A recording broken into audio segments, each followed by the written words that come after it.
Garrick doesn't want any more Yiggerish cream pie.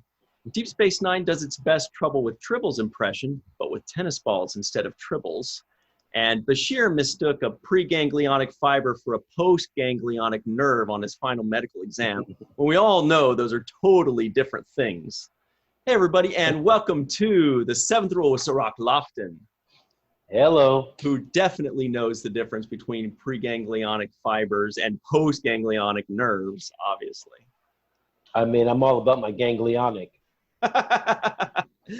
My name's Ryan T. Husk, and there are like 10 jokes that flew through my head when you said that. We are reviewing Deep Space Nine Season 3, Episode 18, Distant Voices, directed by Alexander Singer. Written by Mr. Ira Stephen Bear and Robert Hewitt Wolf. Also, the story is by Joe Menosky. And let's talk about him a little bit more later. I found some interesting goodies about him. How are you today?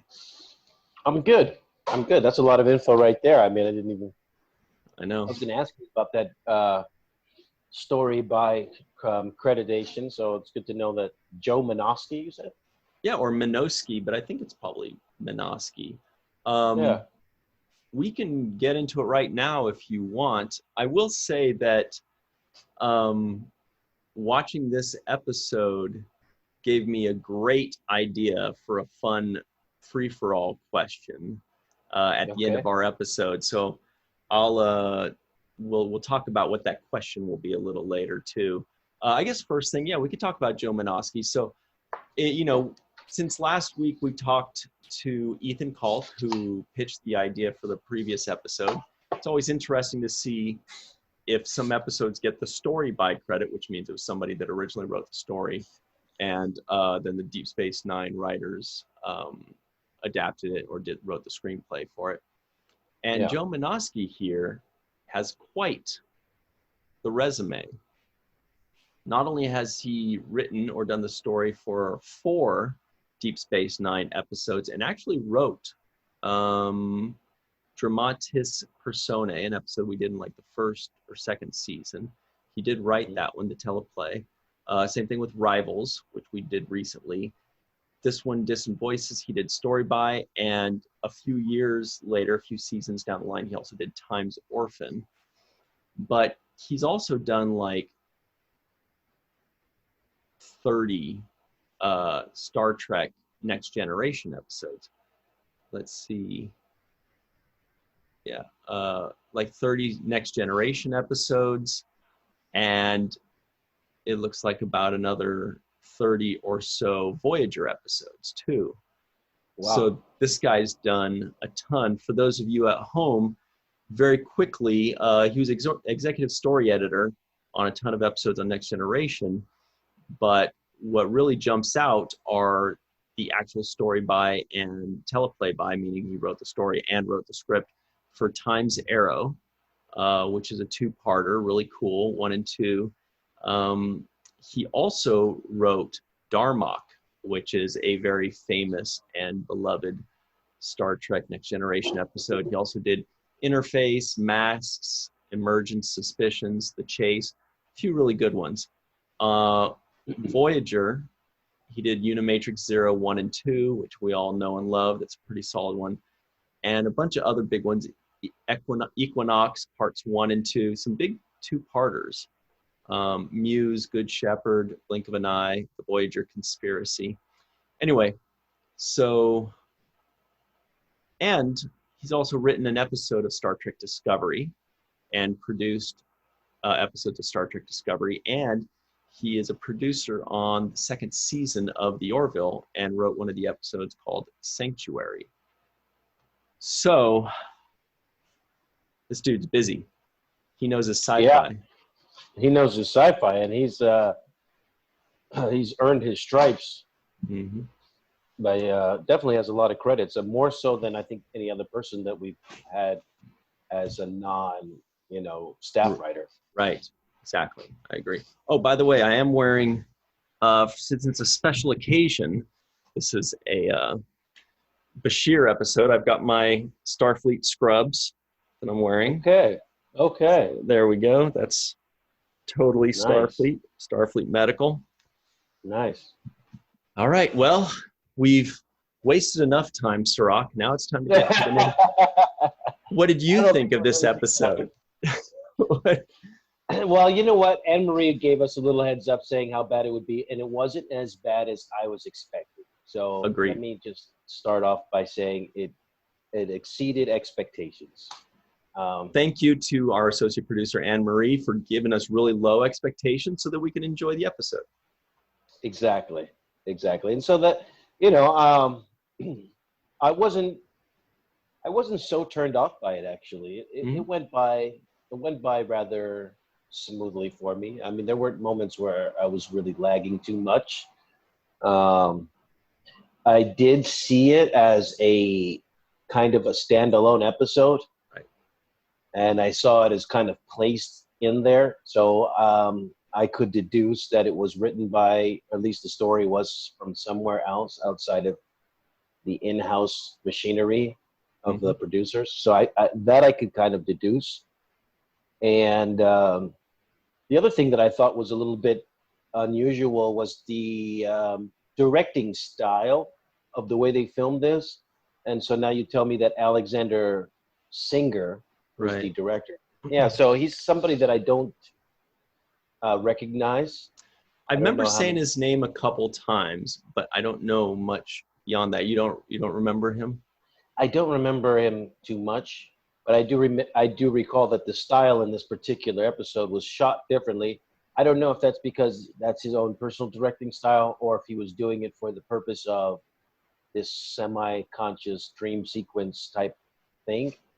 But I did notice that some of the camera shots and angles were unusual, to say the least.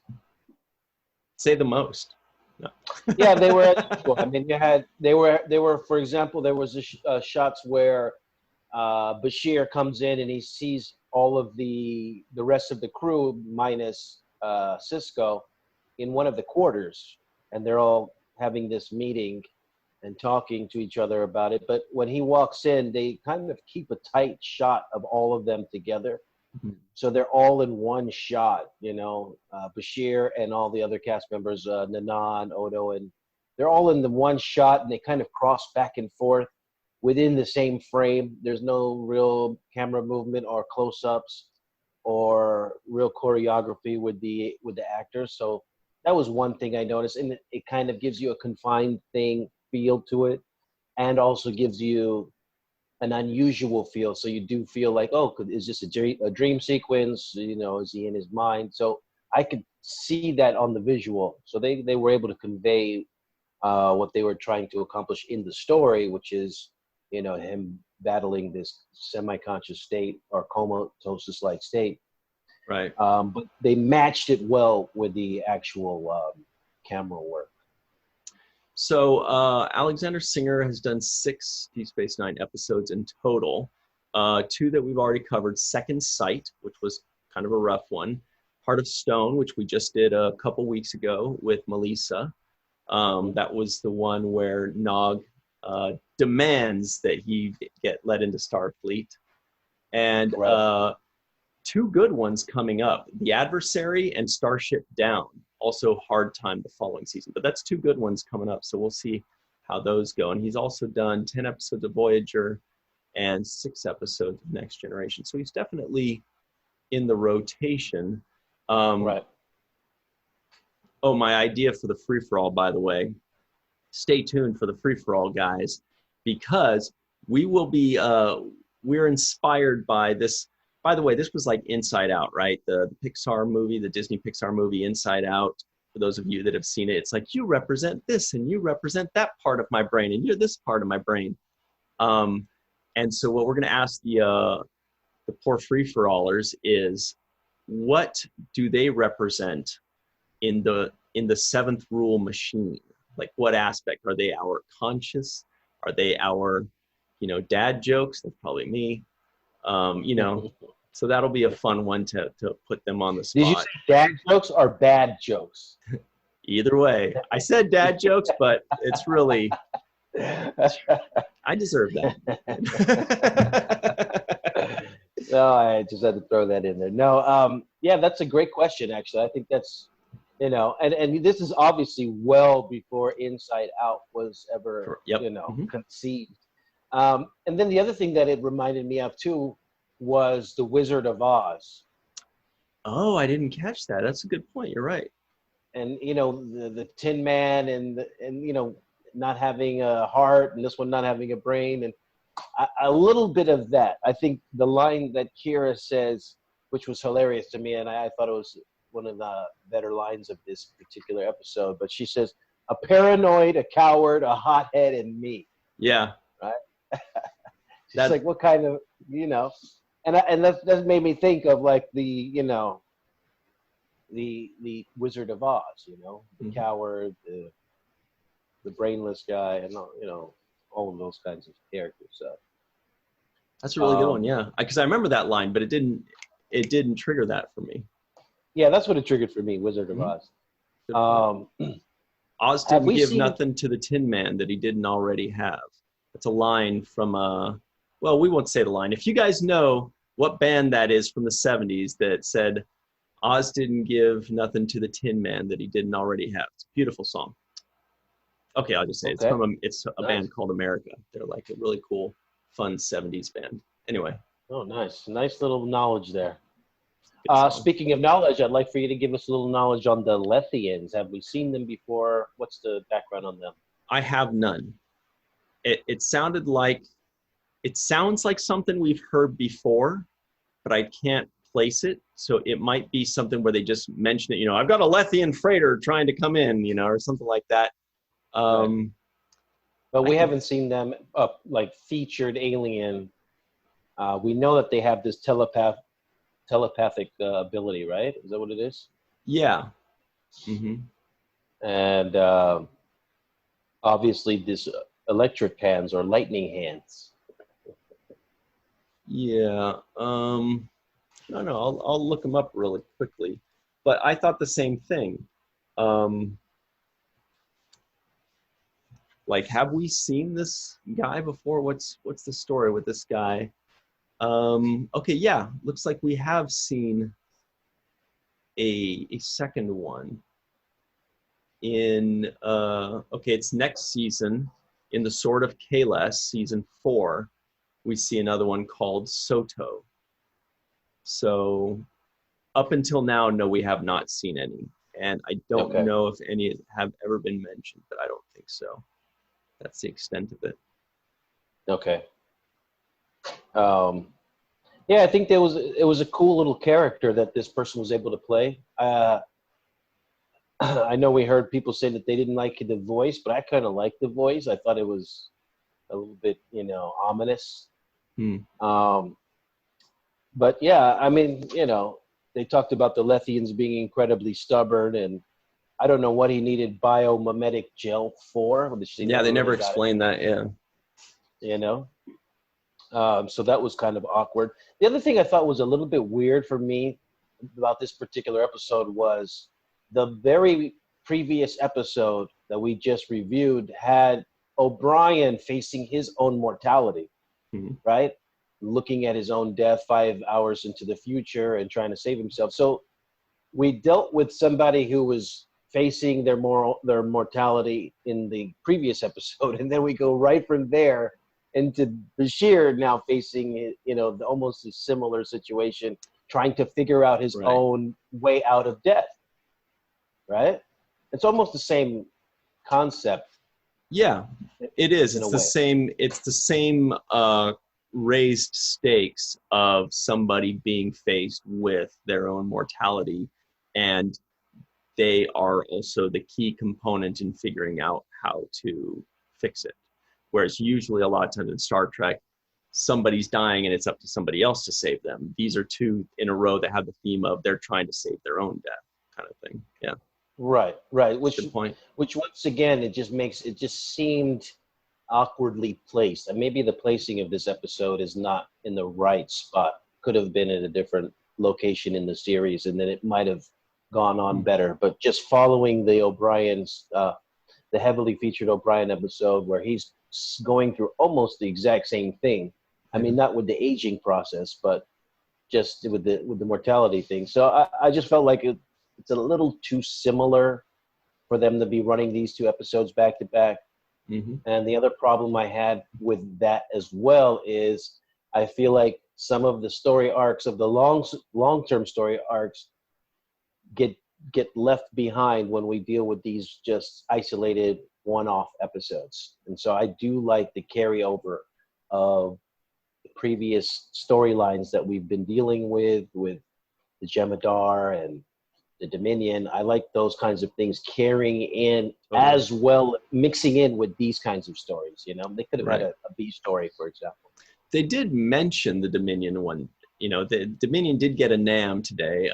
Okay. No people that, you know, just somebody said something like, I don't remember who it was. Maybe Bashir was trying to figure out what happened. He's like, what happened? Did the Dominion attack? Or somebody mentioned the Dominion for sure.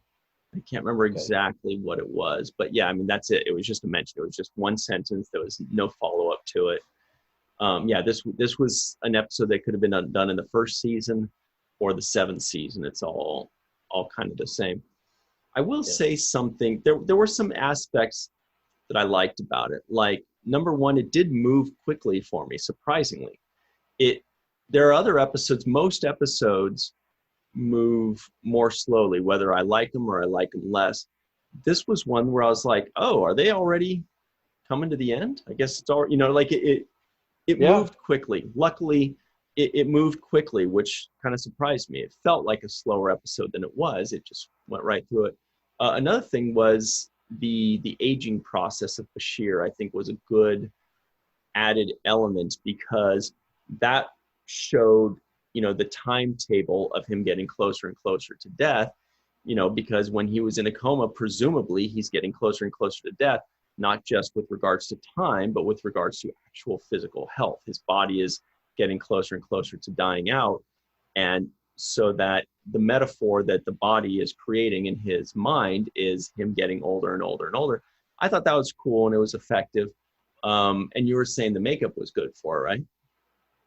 I thought the makeup was fantastic. Yeah, I thought he aged well, and they had it in stages. So little grays would start to show up, then the wrinkling. And so it wasn't just like one night one way and the other day the other way. It was a very gradual thing. So I liked that aspect of it.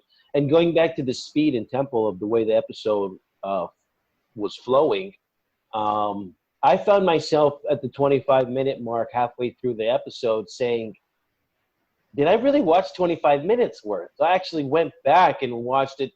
Wow. The first half twice, because I thought I missed something. I thought that there was no way that much time had passed. It flew by, right? It flew by, yeah. So I have to say that this particular episode, I don't know, for whatever reason, and I can't put my finger on it, but it did fly by. It felt like it was just going by really quickly. So to me, the sign of something that's terrible is when time stands still and you keep looking at the clock. Yeah, and I can't get it over with fast enough, you know? Yeah. So that's why I know this is not terrible, because if it was, I'd be staring at the clock and the minutes would be going by way too slow for me. This was not the case. So it was pretty past that test. I wonder what it was that made it move quickly, because I noticed the same phenomenon, but I noticed it more around like 30 or 35 minutes when it was like 5 or 10 minutes away from being over. I was like, oh, are we wrapping this up? You know, there was something in the plot that told me they were wrapping it up, like maybe Bashir had become an old person, or he had already figured out how to, you know, we're clearly starting to wrap it up. And I was like, what happened? What did I miss? Yeah. I mean, what do you think made it move so quickly? Was it the dissemination of information, how they just let it out bit by bit by bit, so you just kept getting more and more information? Or do you think it was something in the directing style, or the fact that it was kind of in the vein of a thriller, and the thrillers maybe kind of grab our attention more? I don't know. Well, I would say two things. One, I would say that I didn't really know what was going to happen. I knew that he would eventually live, but I didn't know what was going to happen next. You know, he was being chased down the hallway at some points where he was running from something. And you weren't really sure what scene was coming next, you know. Right. Somebody would die, you know, Odo was melting all of a sudden, you know. He just melted away into goo is what I put.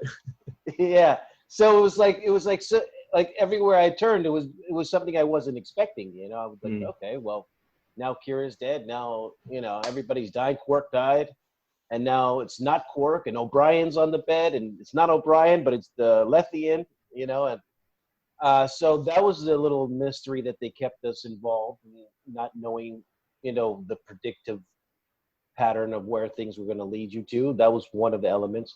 But I think the biggest element is the fact that it was a dream sequence. And I know from my own experience, I love dream sequences in movies or in television in general, because it feels Really? it feels like, you know, it's not reality. So you kind of suspend a certain part of your logical linear thinking when you're watching a dream sequence, right? You're like, okay, I expect anything to happen. You know, I expect any character to transform into something else. I don't really accept things on the same basis of the laws of physics that I would normally in a reality situation. So that is, I think, is one of the main elements, because it was a dream sequence and I realized that all the characters were out of character. I think that made it push a lot faster. That's a good point. That's a really good point. I've got another thing that might have made it go quickly. We're going to have to say that on the other side of the break, though. We just have a few seconds left. I do want to give a quick shout out. We want to say hello to our good friend, Miss Chelsea Rind, who has been with us since, I think, day one, right? I mean, she's been with us since the very beginning, and she's always been so fun and so supportive, and talking about like rats and cats and lizards and snakes and caterpillars and whatever weird things she happens to have day. And she's a great friend of Aaron, the late great Aaron Eisenberg, and she's been by Melissa's side. So a lot of love here from the Seventh Rule to her. Yeah, we love Chelsea, and it's always great to see her. And we're so happy that she's been with us since literally the beginning because of her friendship with Aaron. And anytime we have good friends of Aaron sticking around with us, it makes it feel like he's that much closer to us. So thank you, Chelsea. So let's take a quick break, like lightning fast break, and we'll be right back with the Seventh Rule, or on the Seventh Rule, whatever. Hey everybody, and welcome back to the Seventh Rule with Cirroc Lofton. Hello, hello. My name's Ryan T. Husk. Very quickly, the trivioids that didn't make the cutting room floor. Here we go. This is the fun part of the day. Oh boy, everybody's looking forward to this part. So we said Garrick doesn't want any more Yiggerish cream pie. Quarks has just introduced a new lunch menu. A Lithian has hardcore static cling on his hands. That's a laundry joke, you know, whatever. Julian smells his fingers and says, Taucalian tea. I don't know why. Interesting. I don't know why he did that. He put his hand under the thing, and it was like, and it like dripped on his fingers, and he went. Anyway. Yes, Taucalian tea. Yeah. Kira accuses Chief of O'Brien of not having a backbone. That was funny. Garrick and Bashir play a leisurely game of tennis in the promenade, which I thought was very fun. Bashir doesn't age well. Bashir proves it's all downhill from 30. Because like the second he turned 30, like 15 minutes later, he's an old man. Yeah. Scary. So we know what to look forward to in about 6 or 7 years, right? Yeah. Jeez. Finally, we get to see Garrick and a Dabo girl sing Julian happy birthday. Very good singer, by the way. She was a pretty good singer. I agree. She was beautiful. Yeah, she must have had to sing for that role because she was awesome. That's all. Yeah, it was perfect. I loved it too. Deep Space Nine does their best Trouble with Tribbles impression, but with tennis balls instead of tribbles. There's a famous scene where Kirk in the original series opens up like a hatch, and all these tribbles fall on him, and he goes like, wah, wah. But that happened to Bashir with tennis balls, and then the preganglionic nonsense that we talked about. Anyway, so lots of fun ones there. So here's what I was thinking about what made it move more swiftly was that a lot of times Star Trek likes to start off the episode with like a mystery, like where you're kind of confused, like, wait, what's going on? What's this? But it's not always like so weird or so shocking. It's just like, oh, this Romulan ambassador was killed. Okay, I'll stick around to find out who it was. But in this one, everything felt weird. Like, you know, Bashir wakes up, the promenade's a mess, Quark is acting weird, all of the other, you know, O'Brien and Odo and, you know, Dax and Kira were all acting completely weird. None of it makes sense. And we're like, wait, is this just really bad acting, or is there something going on? And later on we find out it's mostly that there's something. There's some bad acting, but it's not totally bad acting. Yeah, nah, but you know, it was like there's something going on. We get it. We're like, oh, that's why they're not acting like this themselves. That's why there's this weird pseudo anger going on that just didn't seem to fit. So I think maybe that's why it moved quickly, is because there were these weird mysteries that we're trying to understand, and so our thoughts are running along with it. By the way, did they explain what aspect of Bashir's brain Quark was? No, I don't think there was an explanation about that. But I feel like they said everybody else except him. Yeah. They said everybody else except him. They did actually. Let me take that. Oh no. They talked about Sisko being his professionalism. reason, yeah. Professionalism. Yeah. But no, they didn't mention Quark's side. Quark was his conniving part. But I don't know. I just it's funny that you mentioned did they explain, because I wrote down here something that they did explain in the dialogue, and that was when they said the system failure, the power failure, the ship doesn't work except the turbo lifts, the doors, and the life support. Yeah. And I was like, oh, way to explain that for us, you know, little, because I know people would say, hey, well, then how do the doors open? And, you know, how does the turbo lift work? Or, yep, nitpickers like me would be like, excuse me, if you said it doesn't work, how are the doors working? So they're just like, they probably didn't have that in there, and they realized afterwards, they're like, okay, we need to add a line in there that says that. Yes, and I just thought that was just hilarious because, you know, like, you know, for all the people that would be nitpicking and say, well, technically the oxygen would run out because there would be no life support mechanism. So, yeah, I thought that was kind of funny for them to explain that away in a dream sequence, right? In an unusual sequence. Like, hey, guys, even though this is an unusual sequence that you're going to see, we're going to explain why he's still breathing. You know? That's true. If it's a dream sequence, it's all in his head. They don't even need to explain it. Like Kira could be 9 feet tall. Whatever. Exactly. But they're like, no. You can't miss the logic here. Let's get this one right. Yeah. Or we won't hear the end of it from Star Trek fans. These guys. I liked a few lines in this one, though. There were a few lines. We always get, you know, the dialogue there. And this is a shout out to Ira Bear, who actually did the teleplay, right? So yeah, Ira and Robert. Yeah, so I want to highlight a couple of lines that I thought were interesting. One is I like the way Kira said, "I'm not a figment of your imagination." The way she said it, I just liked it. It's not really a great line, but it was a great delivery. Mm-hmm. But also not a great line, but great delivery would go to Chief O'Brien when Bashir says, "I'm dying," and O'Brien's like, "Yeah, I could have told you that." Yes, I love that. Well, I could have told you that just by looking at you. Yeah. So that was another line that I was like, oh, that's a clever line. I like that one. That's A+ right there. I loved it. And I also like Bashir saying, "I like the real Chief better than you." A little good. Dig at him. I thought was pretty good. And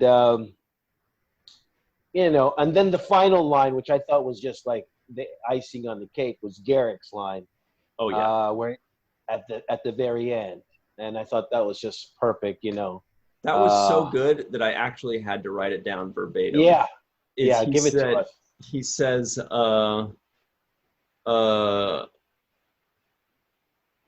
first, Bashir says most lethal telepathic attacks kill people. I guess I was lucky. Garrick says, well, Cardassians don't believe in luck, Doctor. And then when Bashir mentions, they're talking a little bit more, and Garrick feigns offense at being cast as the villain. He's like, oh, so you cast me as the villain? And Bashir says, oh, I wouldn't read too much into that. And Garrick says, oh, how can I not? After all this time, all our lunches together, you still don't trust me. And then he says, there's hope for you yet, Doctor. And they share a little lunchtime giggle. And I loved it. Right? That's an A+ line, right? That's an A+ line. And actually delivered, and the timing was awesome, because there was a pause there after all this time, after all these lunches, you still don't trust me. Pause. And then cut to Bashir kind of like being outed. He just got busted, right? Right. And Garrick's voice then lowers to say that last line. Yes. And so just the whole performance on that scene, I thought was A+. It's classic Garrick and Bashir, and it almost defines their friendship. Like, I know you don't trust me, and I like that. That's why I still talk to you. Yeah, that's always the running theme with Garrick. And in a few episodes, they keep repeating, don't trust Garrick, don't trust Garrick. Like when they made friends with a Cardassian guy. I think it was when Kira became Ileana the Cardassian for a little while, and she made friends with the person that was her dad. And he's like, can I just give you one piece of advice? That guy Garrick, I know he just saved your life and he did all the right things, but don't trust him for a second. Right. And, we keep getting these little snippets about do not trust Garrick. And Garrick will be the first to tell you, oh, yeah, don't trust me.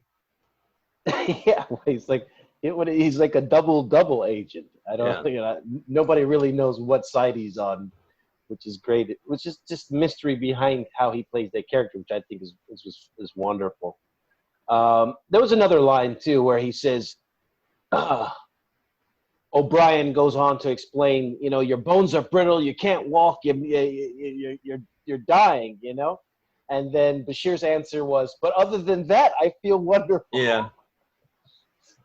Now, there was one line that wasn't in there and this is just a nitpicking thing because I'm a Star Trek nerd, is why when Bashir was talking with the Lethian, why didn't he just say, okay, look, hey, sorry, I'll give you the drug, just let me out of the coma. Okay, you win, I'll do it.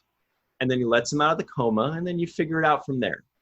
You don't have to give it to him, but why not just be like, okay, you win, I'm scared, I'm worried, yeah, I'll give you the drug. You win, take off your static cling off my head, and we'll get a fair price going. We'll talk about it. Yeah, that was the part that I thought was weird, because they did, this whole thing was really centered around this biomimetic gel, which I actually, going back to Quark when he first brings it up, I love the way he brought it up. He's like, hey, do you have any of this biomimetic gel? Right. He whispers it because he knows it's not legal to be even asking for it. Mm-hmm. So I like the way he delivers that part. I had to have the closed captioning on for that part too, to see. I was like, wait, what did he say? And I'm like leaning in. Yeah. So a little clever delivery there on the whispering of the line. But yeah, you would think that the Lethian, character's name was Altaba, I think. You would think that he was interested at this gel and acquiring it, but it never comes up again. Even when Bashir's having this, discussion with him about what are you doing to me at the very end, and he's like, yeah, I'm going to, what does he say, destroy you piece by piece. Then when you're a withered shell, then and only then will I put you out of your misery. And I'm thinking, for what? If you're trying to get something out of him. That's not a very good negotiation tactic.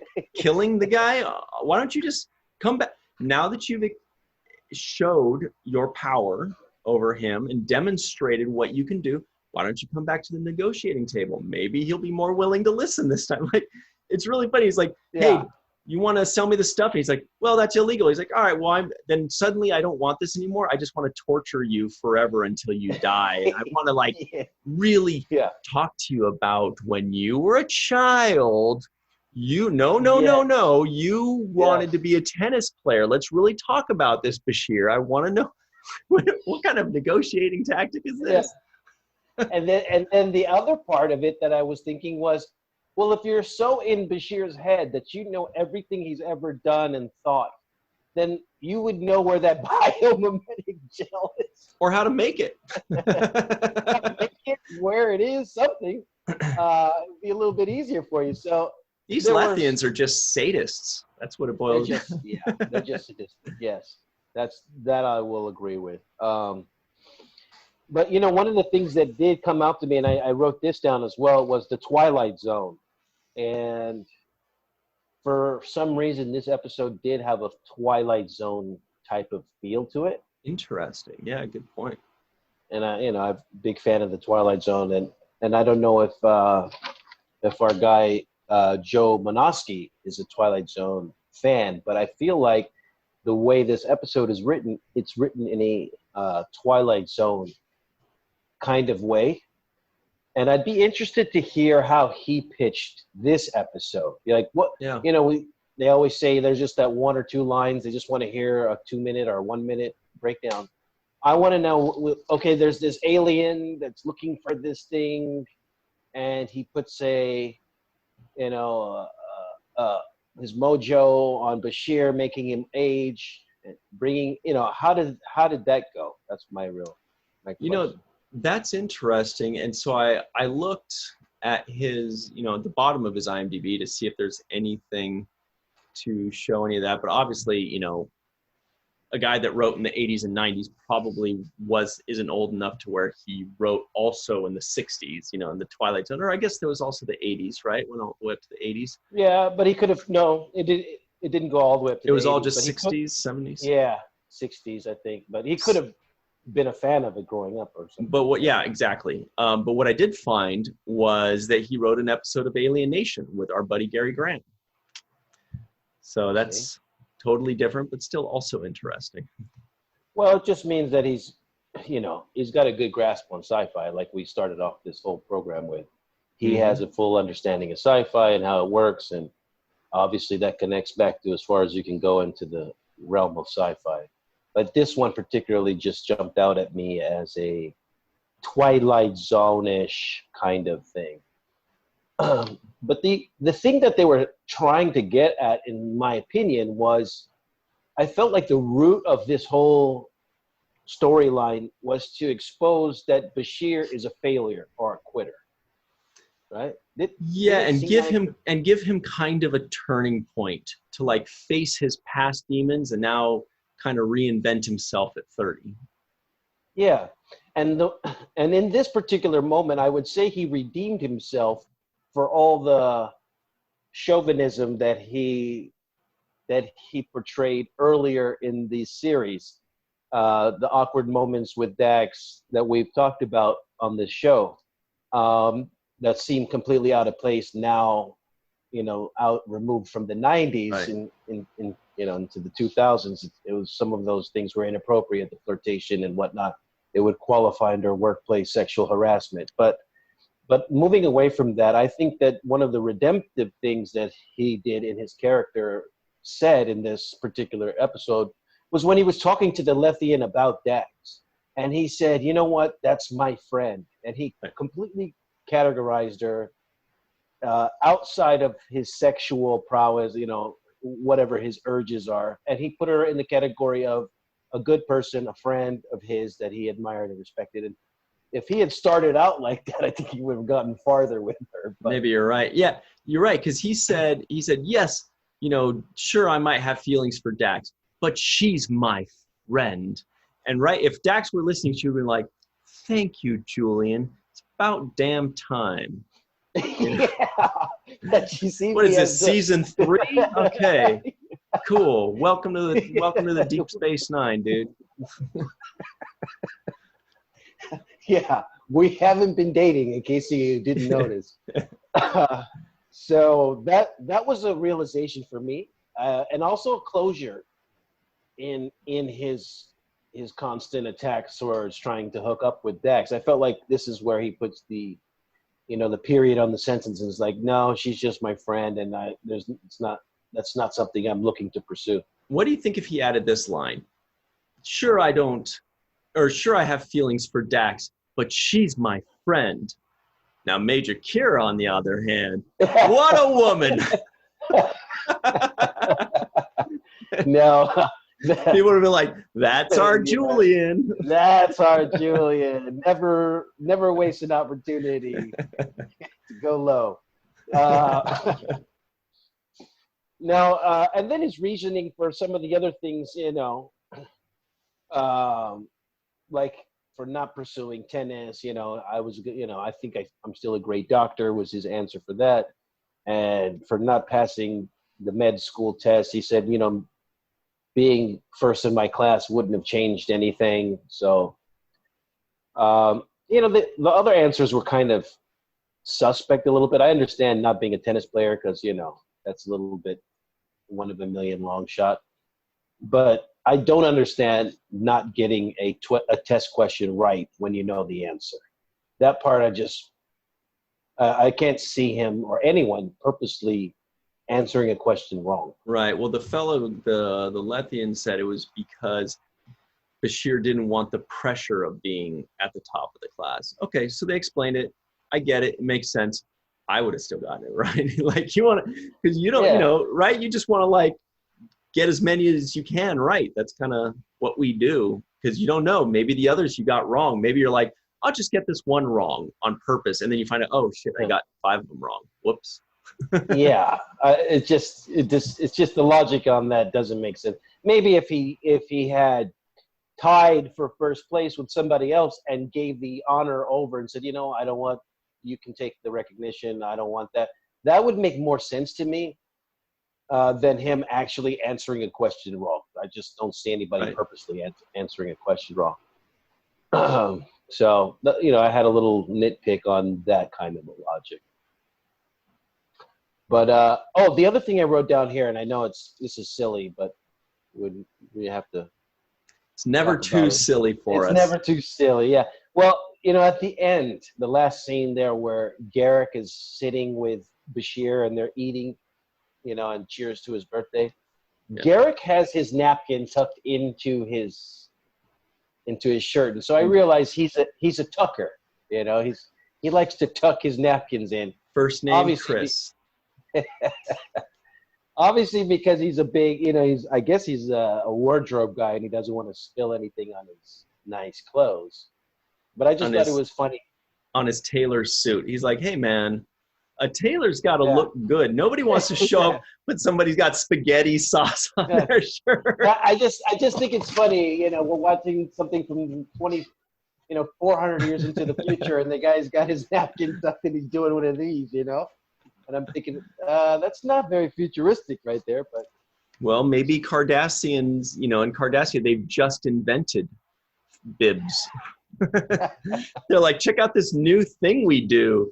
And Bashir's like, I guess. I mean, you could just try to not eat like a slob and it won't get on your shirt. That's also effective. Yeah, that also works. Don't drool. I don't know. Yeah, that was it was just funny. I just said, "Well, this guy keeps his napkin tucked in." It was a little funny moment for me. So overall, we only have a few minutes left, but I do want to say that the concept, I think the reason people maybe don't like this episode as much as others is because, it made them feel uncomfortable to watch, their favorite characters acting differently than what they're used to, or, that maybe they just didn't feel like it all came together well, or the things that you and I were nitpicking, maybe those were magnified to them. But the concept in and of itself, I think is very good that, a doctor who understands all these kind of things is in a coma, heading for death, and the way his brain is, analyzing or manifesting it or trying to understand, interpreting it is, I've got 3 hours to live, so I'm seeing myself aging for 3 hours until it ends. I mean, that's a really interesting idea. It's a great concept. The concept of the people you know being different aspects of your mind, that also works. It was a little on the nose when he's like, you must be my sense of humor and you're my this, you know. But I think this is one of those cases where the concept was really good. People maybe just don't like the execution as well. But anyway, I thought that the idea behind it was very interesting, and it worked, and it moved quickly. Yeah, you know, I can see there were certain spots where I would say the acting wasn't that great. Not to be critical of that. I could see it in your face when you're like, there are a couple places where. Yeah, and you know, I see it in my own performance, so I'm not excluding myself from criticism. I see you sometimes when I feel like I suck. So I don't think I'm any better than anyone else. But if something doesn't work, it doesn't work. You know, whether it's me or Avery or anybody. So there were points in this episode, especially in the beginning, where I just didn't believe it, you know, especially how sad he was over turning 30 and his like mood shift and anger switch when he got angry with people. And Garrick was like, don't worry, you know, he's just upset because he's turning 30. I just felt like he was out of character in that moment before he even got into the dream sequence state and all of that. That's a good point. In the dream sequence, like, you can kind of explain away everything. But outside of that, then there's no reason why he should be acting like anybody but Julian. Right. And that I could see people maybe possibly potentially having problems with, just like not being sold on him being so upset about his 30th birthday. And here again, once again, I just want to highlight as well, there was no B storyline that I can recall, and maybe you can tell me, but this was a straight up A storyline only type of deal, which we're now having a back-to-back version of. So I feel like if they place this episode at a different point in the season, separating it from the O'Brien going through his own 5-hour quantum leap death jumps, then if they separated these two from each other, that it would have played better and worked well. Quantum leap, nice reference. Yeah, but I want to know, what was the IMDb? I know you're going to ask me, so You are right. We have 1 minute left. So Jake Sisko guesses the IMDb rating. I'm going to say 6.8. Very close. 6.6. Very good. Very 6.6. good. Mm-hmm. I mean, it's certainly higher than at least 10 of the episodes we've seen. We've seen at least 10 episodes with a lower rating. Yeah. Well, that's all right. The O'Brien one right before this was 7.9, if I'm not mistaken. So, I believe so. Very high. Very high. Yeah. Very high. So once again, I think this would have gotten a better review if it was just spaced out differently, and if some of the earlier scenes that were establishing this were more polished, let's say. Right. So what Cirroc is trying to say is very special thanks to Carmen Shamwell, PJ Tomas, TJ Jackson-Bey, Bill Victor Arucan, Yvette Blackmon, Yvette Blackmon, Dennis Koch, Homer Frizzell, Eve England, and Marie Segal, Titus Mohler, and Mr. Tim Baum. Please stay tuned for the free-for-all. We're going to hold their feet to the fire and ask them this tough question, and they're going to hate it, and so we're going to love it. We'll be right back on The Seventh Rule. Hello, everybody, and welcome back to The Seventh Rule with Cirroc Lofton. Hello, hello. We're also joined by Tim Baum, Anne-Marie Segal, Titus Mohler, and Homer Frizzell on a rooftop somewhere in Upper Manhattan. The weather looks good over there. It doesn't look bad. Yeah, it's okay. It's great. Nice breeze. Nice. We're all turning to the side, Homer, because we. I was wondering if I was sideways because you are for me. It's like, damn. There you go. There you go. Okay. There you go. It's a nice view. This feedback is good. Yeah, that's the Bronx. Wow. Okay, nice. Yeah, Beautiful. over there. Go Yankees. Yeah, they're down there. Okay, that way. Yeah, yeah, they're That This south way. east of here. Mhm. So we've got a pretty crazy question for you guys. Titus, Oh boy. we're really sorry. I think this is your first time joining the free for all. We got a barn burner of one for us all. So. Uh-oh. So the question is, now this episode was very much, in one way, was very much like Pixar's Inside Out. You know, where this person, Tim already hates this. Where No, I love it. Okay. where I'm gonna go with Toy Story. where one person represents one part of their mind, you know, or this person's his happy place and this person is professionalism. So our question is, if the seventh rule were in a coma, what would each of you represent as, what do you guys represent in the seventh rule machine? Boy. Wow. Yeah, earlier I said I would be the dad jokes, and Cirroc was like, I didn't hear that. Did you say bad jokes? So we're going to start with Homer. Homer, if you were in this episode and the seventh rule were aging like Bashir is, what aspect of the seventh rule would you represent?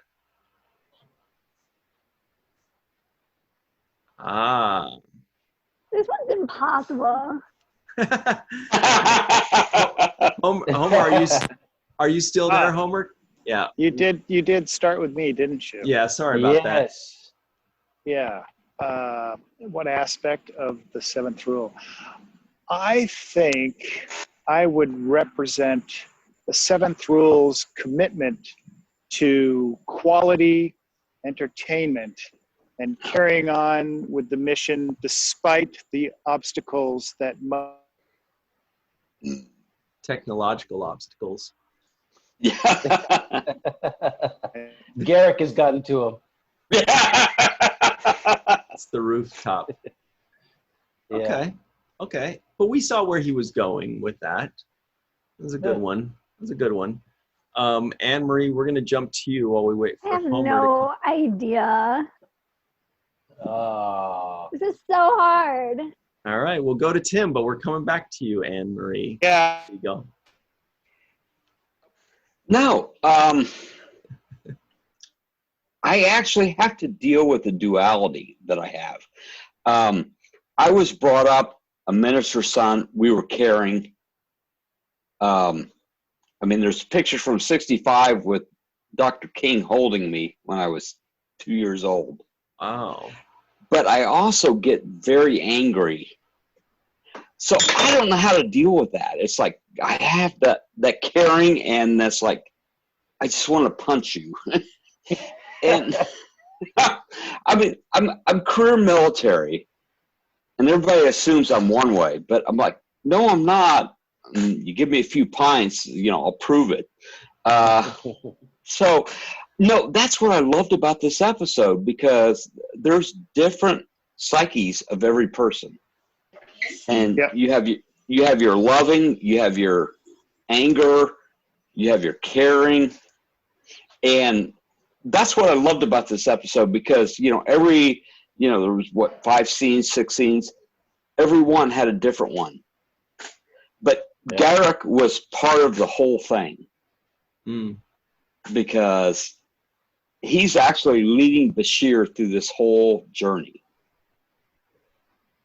Anyway. That's fun. So what's up, TJ? Just to catch you up to speed real quick. TJ out in Missouri, everybody. What we're doing, the question we're doing today is, in today's episode, each of the characters represented a part of Bashir's psyche. And we're asking everybody, what part of the seventh rule's psyche or community are you? What aspect, or what do you represent? Like Anne-Marie said, that she represents the seventh rule's bad cooking. And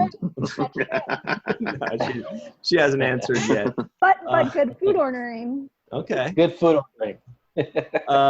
Titus, do you have, there are no wrong answers here, by the way.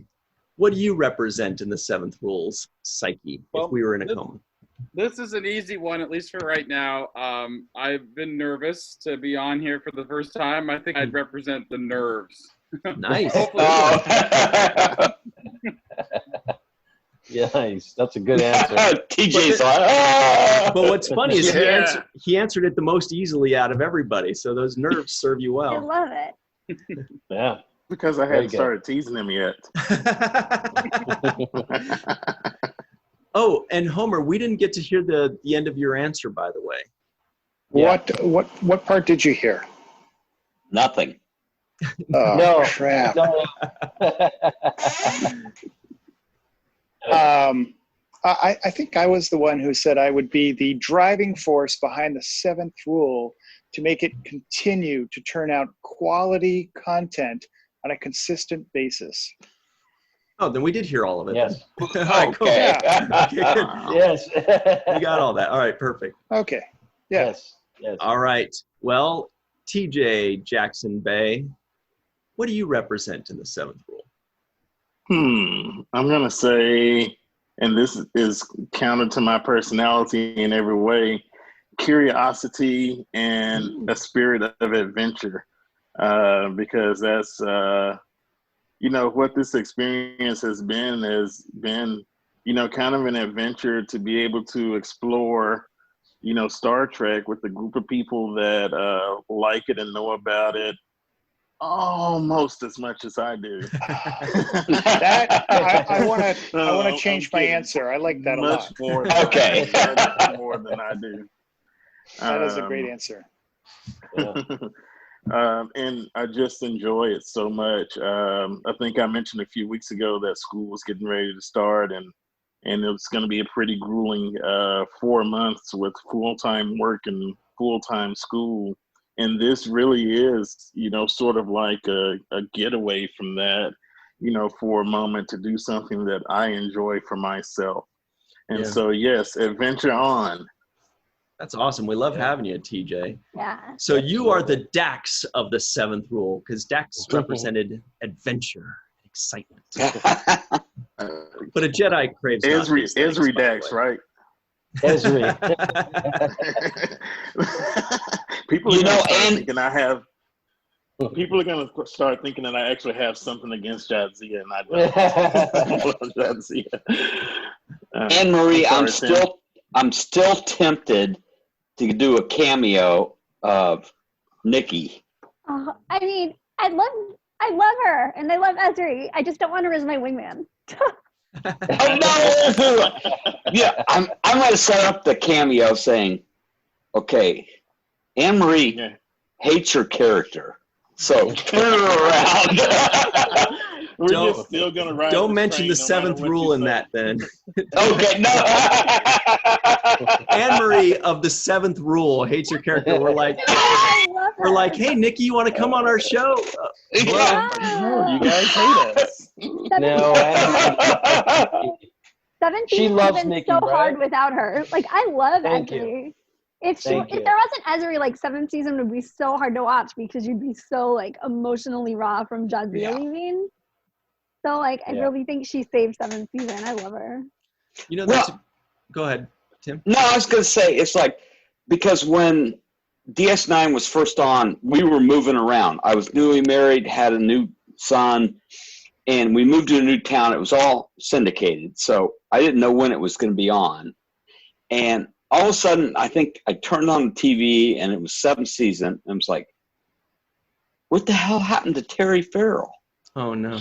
Exactly. And I'm like, wait a minute, what? It wasn't until years later that I watched it all the way through that, I saw the transition. But it was like, who is this short thing? Oh, we like short people. Oh, no, I do too. But it was like, wait a minute, what happened to Terry Farrell? Yeah. It was quite It's like a when they shocker. replaced It the was mom quite a on shocker. Fresh Prince of Bel-Air. Mhm. Yeah. Like, where's the other mom? Well, Anne-Marie, do you have any thoughts on the Fresh Prince of Bel-Air or the answer to the question? Oh, just that the Fresh Prince of Bel-Air is amazing, and the question is not. It's so hard. Wow. I don't know. Wow. I'd say you're the brains. You're the smarts. Oh, that's so nice. I'd say she's the Dr. McCoy I of just the study group. Star That's Trek a right. lot. You know what she is? Yes. She's the knowledge.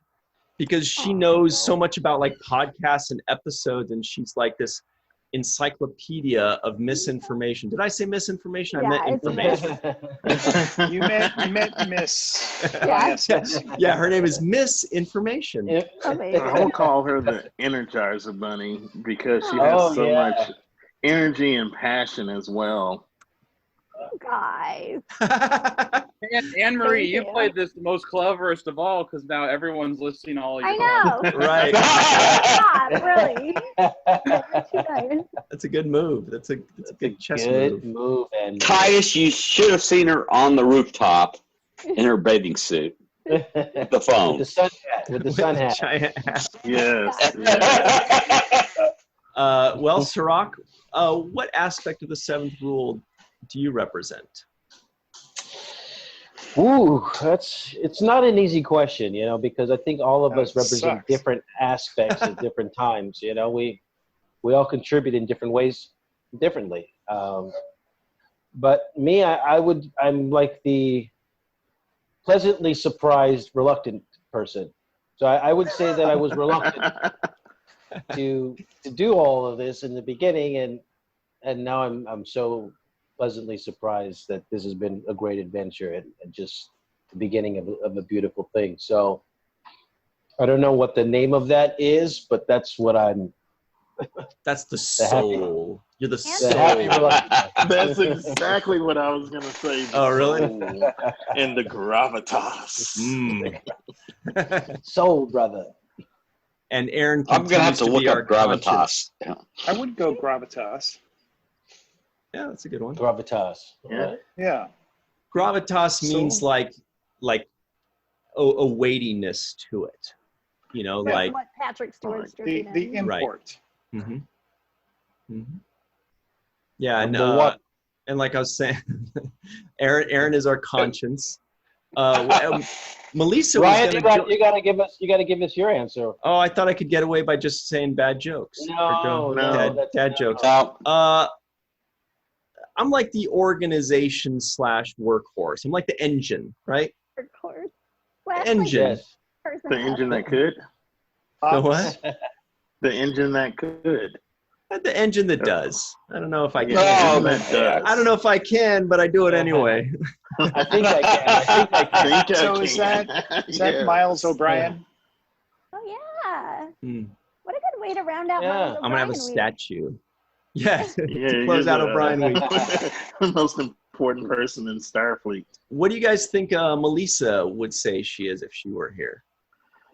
Oh, She's the oh, wow. seventh row. She's I what? she's think the that's- Like heart. the soul and heart. Yeah. Yeah. She's the it's heart. It's the empathy. It's that. The sweetness, sweetness. Yeah. Yes. Yeah. Class. Class it up. Exactly. Yeah, Titus, Exactly. you're right. The best way to answer this question is to not answer it or not be here, so people just start complimenting you. She's No, I don't wanna go she first has ever great again. lipstick and great hair. And she's really smart. I was just gonna say, Homer and says she no more. pulls off the best lipstick of Tomas. anybody. Yeah, she does. Uh, Would say that during Paper Moon, when Nog upended the table, Marisa would have slugged him and knocked him out. I'm like, dude, you really need to watch what you're doing. Homer, your I thoughts? thought they were really great together too, by the way. Because I've known Aaron before he met Melissa, and Right. I thought the two of them were just such a good compliment to each other. Melissa is so good for Aaron, and their energy really meshed well. He's so hyper, and sometimes really wants to be involved, and then she's just so laid back. So it's a good compliment between their energy. She's the boss, right? What woman is it? You tell me. Been married 26 years, so yeah, okay, I'll go with that. Yeah. Anne Marie, do you agree that women are always the boss? I'll let you come to your own conclusion. Ominous. No, you got away with that once. Yeah, you said that once before, so. Wow. Well, do you guys have any final thoughts on the episode? I don't know if any of you have seen the episode recently. I know Anne Marie said that she saw it recently. I don't know if anybody else. Isn't Intendant Kira back next week? I don't know. I haven't looked ahead. Is that Tony I'll say, Todd? Ryan, is that Tony Todd behind you? That picture? No, this is from this episode. Doc Bashir. I know. I'm just. Oh. I was like, it's kinda dark. Type of thing. Yeah. kind of dark. Maybe it's his No. hand. I wanted to say this, like I said earlier, this is one of my favorite episodes. Yeah. Just because of the psychological, sociological, you're dealing with your demons. You've got the different characters represent everything different about you. Yeah. Whether it's the friend, the enemy. So I've always loved this episode. Yeah, one thing we were talking about earlier was the fact that this came on the heels of the O'Brien episode. Yes. Where O'Brien sees himself dying 5 hours into the future. And we thought that maybe it was a little bit too closely packed, where the themes were similar. Do you know what I mean? Like yeah. Each character facing death. Kind of looking within, yes. Cirroc was calling him O'Dian. I did not. Oh, look at TJ. Don't laugh. Do not laugh. Please, Titus, don't laugh. That is the most serious face Cirroc has ever made. He's like, don't you dare. I will never claim that. We're only encouraging this guy. Don't laugh at those things. Yeah, don't. TJ's burying his hand, and Titus is like, what have I gotten into? X-nay on the laugh-a. So I'll add a little bit about this one. I thought that it was neat to see the station without all those people. So we actually got the station as a character and saw some of those places. And the lighting, of course, is dark, but we got to see it as its own place. Like you could imagine, hey, I got up in the middle of the night and I'm walking around Deep Space Nine. It's the first time I actually did that. There's now I'm forgetting what else I was going to say, but I didn't hate this episode as much as I thought I was going to, which is good. And I just finished it like 5-10 minutes before we started. Oh, no way. Cool. Yeah. Cirroc and I said the same. We were kind of prepared to not like it, but we enjoyed it. Thanks. Yeah, and it was you made us think it sucked so bad, and then I was like, oh, you lowered the bar. She did. She did the same thing for me. I was just exactly. I was thinking this guy's going to sound like a Dalek, and it wasn't quite that. Oh my God, his voice! No. It's so loud and annoying. Titus, were you going to say something? I'm not sure if you started to say something. Yeah. Now Anne Marie may roll her eyes at this, but I realized that this hadn't been one of my favorite episodes, so I hadn't watched it a lot in my rewatches. But I do like some of the Inside Out parallels that. Right. I'm not a big fan of dream sequences, but when things like Inception, where you can focus on the reality and logic within dreams, and I think that this episode started to do that when Bashir identified the different people and how they represented different parts of himself. I think that part was cool. Yeah. But I realized that there was a line from this episode that stuck with me when I turned 30, and it was Bashir's line about how it signals the beginning of the slow march towards middle age. And right. When I turned 30, I comforted myself that, really, I'm just like a few seconds away from the 20s. But I did recognize that the 20s are the time that everyone will agree you're young, and 30s is like, yeah, you're still young, but that is kind of like when you're starting to you're starting to reach not a spring chicken anymore territory, and that line stuck with me. Yeah, we did talk about that a little bit earlier, how that line of once you're 30, you start marching on to middle age. You're like, what the heck? People are like over 100 Yikes. years old. Yeah, crazy. Yeah, that's a bit much. Like, They Bashir should have has some changed that insight. line to be more like Lord of the Rings and be like, we're marching on to Middle Earth, you know? Then we could have joined us. No. So So much like that coming up totally with doesn't more work. Watch the first suggestions to put you through some pain. All right. Yeah. I mean, so I'll tell you, there's an episode of Gomer Pyle where the sergeant is turning 35, and that's the middle-aged one there.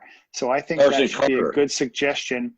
Whoa, that should be a good suggestion for Watch the First. Okay. Gomer Pyle. Ooh. Yeah. Gomer You got Pyle. homework. Painful. I don't know. My suggestion. That's what I'm going for. You guys Have the slag the dwarf. DVD set. Got it out for you. Okay, well, we're just about out of time here, guys. I But probably have more Lucifer to watch anyway. no, I'm just going to go read some Lord of the Rings books, and you guys just don't understand. No, I don't. Okay. You guys, it's just me and Gimli, and you guys just don't get it. No, I like this trek to Middle Earth. I'm on board. Amazon's going to have a Lord of the Rings series, so that'll be awesome. That'll be good. My dad and I watch Lord of the Rings. It's a yearly tradition around Christmas time every year. Nice. They always got released in December, if I remember correctly, right?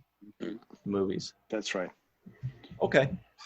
Well, I have a question before we leave. please. Cirroc, Yeah. was this a bottle episode? Yeah, it was, and it was placed, like I was saying. I think it could have been placed differently within the season, so it would have gotten its own shine and got a little bit more attention. And then we're marching towards the Dominion. We're marching towards all of these stories, and then they just throw in a couple of episodes like this, where it's like, okay, birthday party episode, you know. So yeah, it's a bottle episode. And then the other thing that when you watch it, you know, based off of our conversation with Ethan last week, who sold the last script about O'Brien to the writers, Right. when you watch this episode, you can tell that it was sold to the writers by an outside writer. I don't know why I can tell that, but now I'm starting to be able to see, okay, this looks like an in-house production, and this looks like a script that was mailed in or sent in. And this one feels like a sent-in, mailed-in script to me. Yeah. Right. All the pitched ones are going to have to be bottle episodes because they can't do the serialized because they don't know what the writers have in mind. Plus, they're pitching it, 6 months after the writers have already written certain parts. Right. Anyway, it's a good point. All right, guys. Well, thank you all very much for joining us at home and in your respective Zoom rooms. Next week is going to be wild. O'Brien week will be over. Sorry. But we will trudge on. And I love Cole. But yeah. Thank you all very much. And always remember the 7th rule.